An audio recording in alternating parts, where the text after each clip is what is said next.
సరైన ప్రాపర్టీని ఎంచుకోవడంలో తికమక పడుతున్నారా? ఇక ఆ కన్ఫ్యూజన్ వద్దు.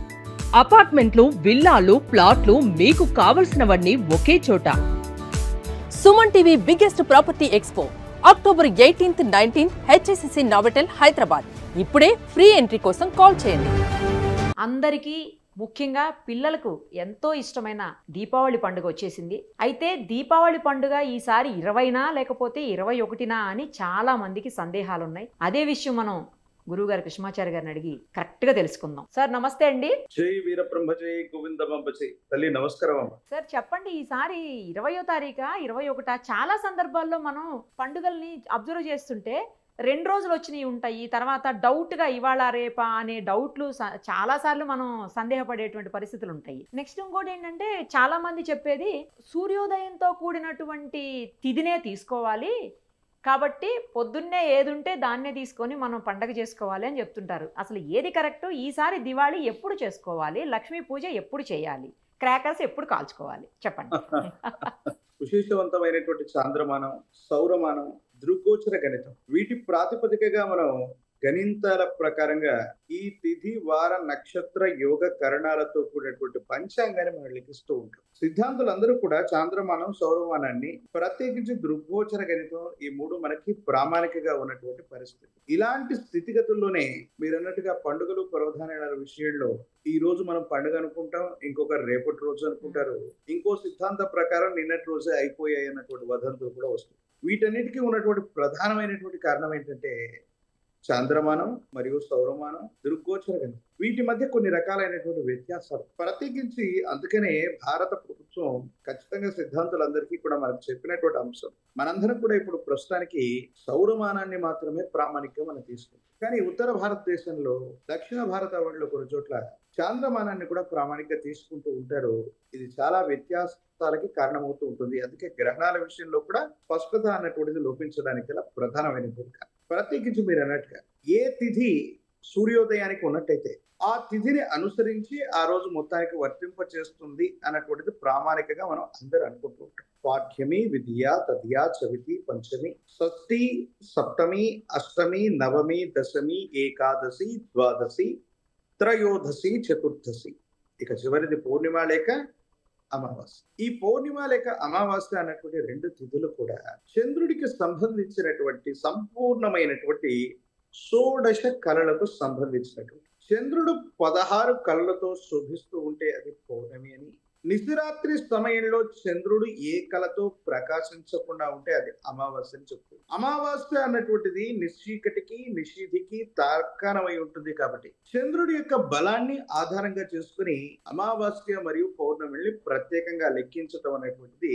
మన ప్రాచీనమైనటువంటి విధి విధానం. ఈసారి నరక చతుర్దశి మరియు దీపావళి పర్వదినాన్ని ఎప్పుడు జరుపుకోవాలన్నటువంటి విషయంలో మనకు వచ్చినటువంటి మీమాంస. 20వ తారీఖు అక్టోబర్ మాసం 2025 సోమవారం విశ్వావసు నామ సంవత్సర ఆశ్వయుజ మాస కృష్ణపక్షంలోని చతుర్దశి గడియలు మధ్యాహ్నం 3:46 వరకు. ఆ తర్వాత అమావాస్య గడియలు రాబోతుంది. కానీ సూర్యోదయానికి చూసుకున్నట్టయితే 21వ తారీఖు మంగళవారం అయ్యింది. 21వ తారీఖు మంగళవారం మాత్రమే సూర్యోదయానికి అమావాస్య ఉంది. మళ్ళీ సాయంకాల సమయానికి 5:56 కంటే సూర్యుడు అస్తమించి నిశిరాత్రి ఆవహించేటువంటి సందర్భానికి పాఠ్యమి గడియలు వస్తుంది. అమ్మవారి దేవి దేవతా స్వరూపాల్లో ఈ ఆశ్వయుజ మాసం మొత్తం కూడా అమ్మవారిని నవదుర్గా స్వరూపంలో మనం ఆరాధన చేస్తాం. కానీ దీపావళి పర్వదినం రోజు మనం సాక్షాత్తు విశేషవంతమైనటువంటి మహాలక్ష్మి అమ్మవారిని దీపాల యొక్క అరావళిలో అమ్మవారి అద్భుతమైనటువంటి వెలుగులతో మొదలయ్యే ఈ దీపావళి కార్తీక మాసం మొత్తం కూడా స్వామివారి యొక్క అనుమతితో దీపోత్సవాలు జరుపుకునేటువంటి వేడుకకి నాంది ప్రస్తావన. దీపాన్ని ఎప్పుడు వెలిగిస్తామంటే చీకటిలో ఉన్నప్పుడు దీపాన్ని మనం వెలిగిస్తాం. No doubt at all.